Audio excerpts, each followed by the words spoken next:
What do you think of my new glasses? Would you say they make me look smart? And if you said yes, why? See, if I take them off, my intelligence doesn't change.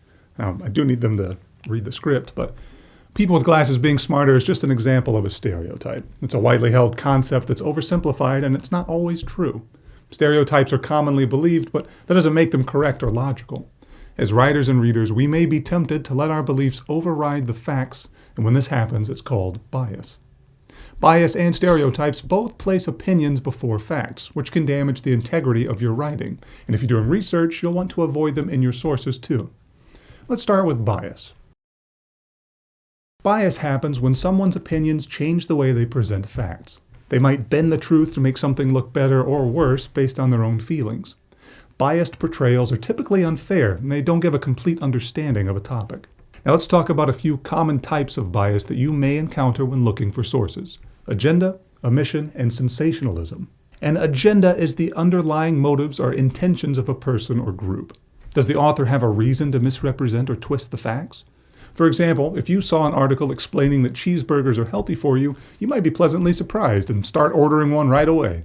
But wait, ask yourself a few questions.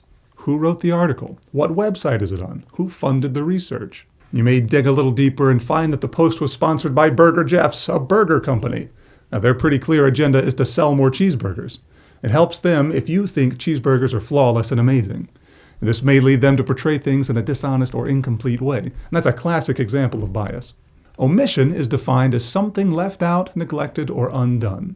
In the context of writing, it's basically everything that isn't included in the piece. If a source is biased, it may completely leave out any facts or ideas that don't support its agenda. Now, let's bring it back to the cheeseburger example, and I promise it's not just because I'm hungry. Let's say the article fixates completely on the protein content of cheeseburgers. When that's all you look at, it's easy to make them seem healthy. But you may notice that the article doesn't mention fat or sodium at all, which are two things that burgers often contain an unhealthy amount of. The article omitted these facts because of its pro-burger bias. Shame on you, Burger Jeff! Since omission refers to things that are not found in the writing, it can be hard to identify at first. You can be on the lookout for gaps in context or unanswered questions, but omission, like all types of bias, is easiest to identify when you read and compare multiple sources. Another way to identify bias is sensationalism, defined as the use of exciting or shocking stories or language, usually at the expense of accuracy. When looking at sources, we want to be on the lookout for extreme word choices. For example, words like wonderful and awful indicate opinions, not facts. Sensationalism is often seen as an appeal to emotion. Good scholarly works and sources are typically created to educate or inform. When a source goes out of its way to make you feel a certain emotion, that could be a clue that it's biased. For example, let's imagine let's move on from cheeseburgers. Let's say it's 3 articles about a new stadium that's being built in your town. The first article uses words like exciting, fun, and vibrant. And words like these are meant to make you feel positive. The second article calls the stadium cumbersome and laments about months of loud, ugly construction. Those word choices indicate a negative opinion. The best source would be article number 3, which sticks to names, dates, and quotes. Construction will start in May 2025, with the owner stating they plan to be ready for the 2026 season. No emotions to be seen. Now, that sort of neutral tone may seem kind of boring at first, but it helps us trust a source when we know that they're focused on the facts. So to review, 3 commonly used types of bias are agenda, omission, and sensationalism. Ask yourself before reading any source, does anyone involved in creating this article stand to gain or lose anything? Are there any glaring holes or gaps in the information or context? And is the word choice fair and neutral? It's also important to ask ourselves these questions about our own writing. You may have an opinion about a topic you're writing about, and that's totally okay. You just have to make sure that you're aware of it so you can avoid showing bias in your writing. Make sure you don't use biased language or leave out important information. Separate yourself from your bias and allow yourself to learn new things that may challenge your beliefs. Next, let's delve a little bit deeper into stereotypes. Let's look at a common riddle. A father and son are in a car accident, after which they're rushed to the hospital. The boy is taken to surgery where the surgeon is shocked to see him and says, "I cannot operate on this boy, he is my son."